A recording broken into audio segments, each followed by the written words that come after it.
Que alegria estar novamente com você. Este é o nosso 14º encontro estudando a série As Revelações do Santuário.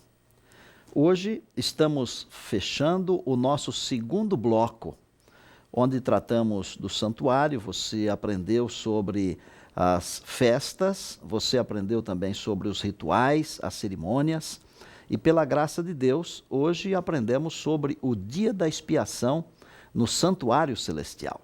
Se o santuário da terra era uma cópia do santuário celestial, e era mesmo, então os eventos que ocorriam no santuário terrestre devem ocorrer também no santuário celestial.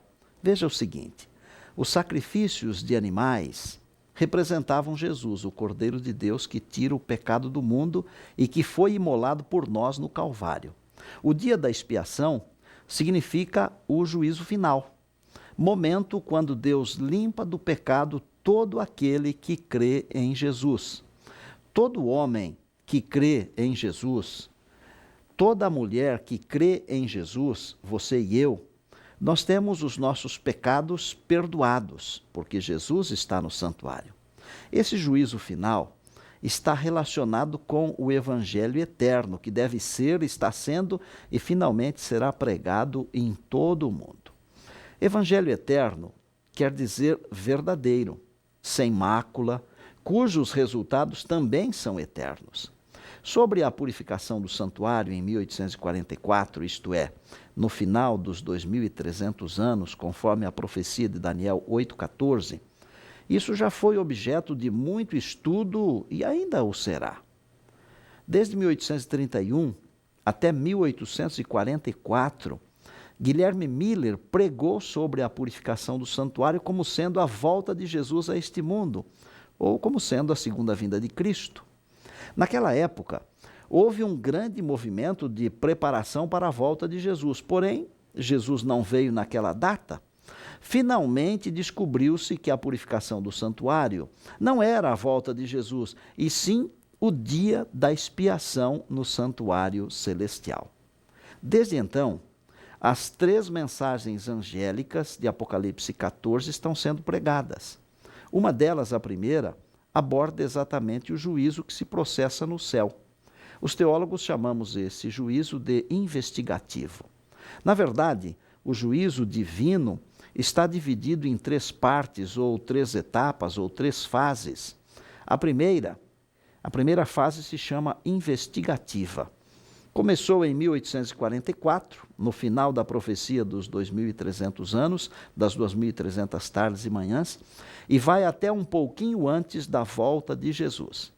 Poderia dizer até a volta de Jesus, mas com conhecimento descobre-se que esse período termina um pouquinho antes, pouco tempo antes da volta de Jesus.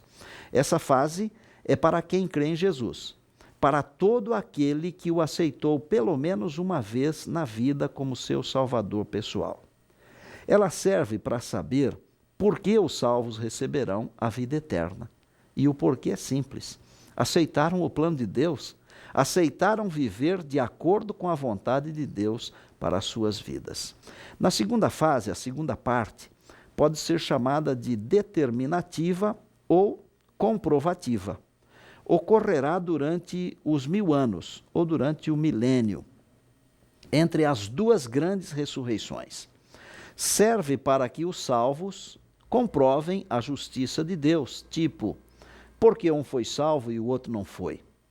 Todas as dúvidas desaparecerão. A terceira e última fase chama-se executiva. Ao final dos 1000 anos, ao final do milênio, Satanás e todos os seus seguidores serão destruídos para sempre. Uma coisa é preciso saber: o julgamento de Deus tem como base sua santa lei, os 10 mandamentos. Vou perguntar a você uma coisa: como alguém que vive em aberta rebelião contra a lei de Deus, contra Deus, pode esperar ser salvo? É impossível, não é mesmo? Bem, nosso assunto principal hoje é o dia da expiação no santuário celestial. Quando acabar esse dia, esse processo de julgamento, todos os casos terão sido decididos. Quem estiver salvo, estará para sempre salvo. Quem estiver perdido estará para sempre perdido. Cumprir-se-á o que está escrito no Apocalipse: continue o justo sendo justo, continue o injusto sendo injusto. Após o encerramento do juízo investigativo, que é o mesmo que o dia da expiação no santuário celestial, vem o fechamento da porta da graça, as 7 últimas pragas e, finalmente, a volta de Jesus.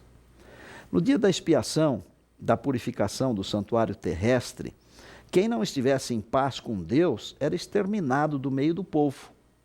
No final, não será diferente. Quem não estiver em paz com Deus será eliminado para sempre.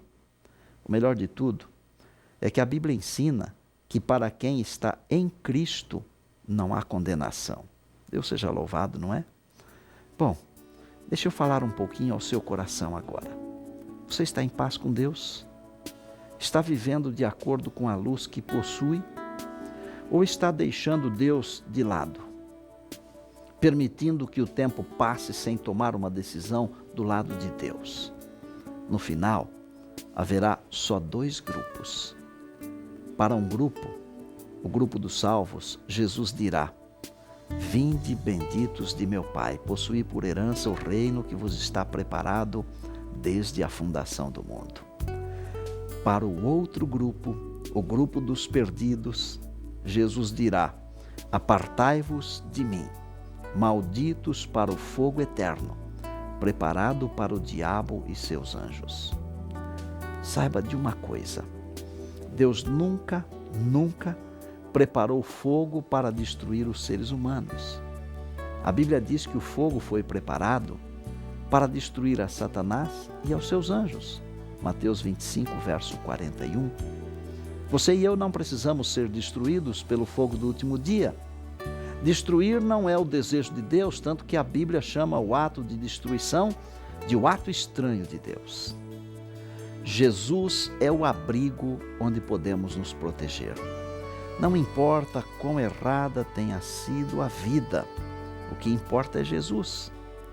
Eu vou contar uma história bonita para você. Eu preguei uma noite na Praça da Apoteose, na Marquês de Sapucaí, no Rio de Janeiro. Milhares de pessoas estavam assistindo.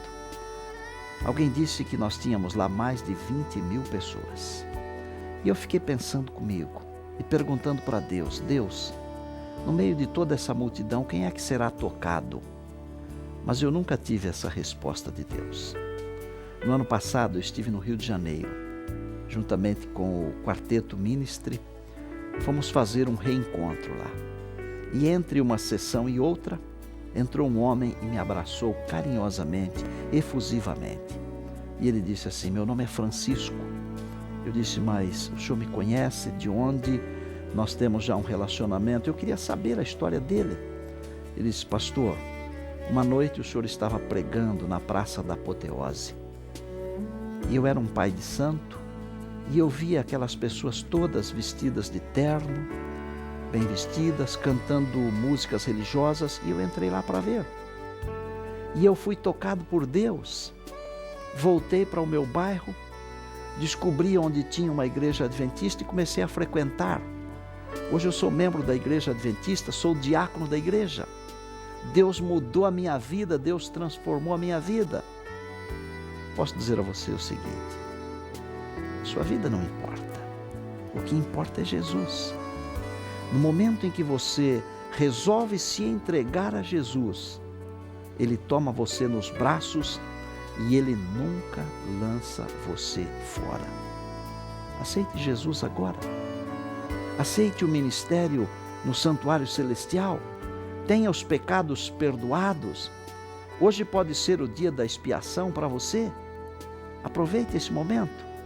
O Senhor Jesus vai limpar toda a sua culpa e não restará para você nenhuma condenação. O mais importante agora é aceitar Jesus e seu plano de amor. Estamos vivendo o dia da expiação. Jesus espera você e deseja salvar você. Deus o abençoe ao aceitar Jesus em sua vida, se for este o desejo do seu coração. Ore comigo agora. Querido Deus e nosso Pai eterno, Obrigado porque Jesus está no santuário celestial, intercedendo por nós. Porque não precisamos ser destruídos. Podemos viver para sempre com Jesus. Queremos dizer, Senhor, que aceitamos Teu plano de salvação e que neste momento o nosso nome seja aceito nos livros dos céus. Louvamos o Teu nome pela salvação que nos é oferecida. Aceita a nossa prece, Senhor. Oramos em nome de Jesus, nosso Salvador e Senhor. Amém. Por hoje é só, mas eu espero você no nosso próximo encontro, ok? Até lá então.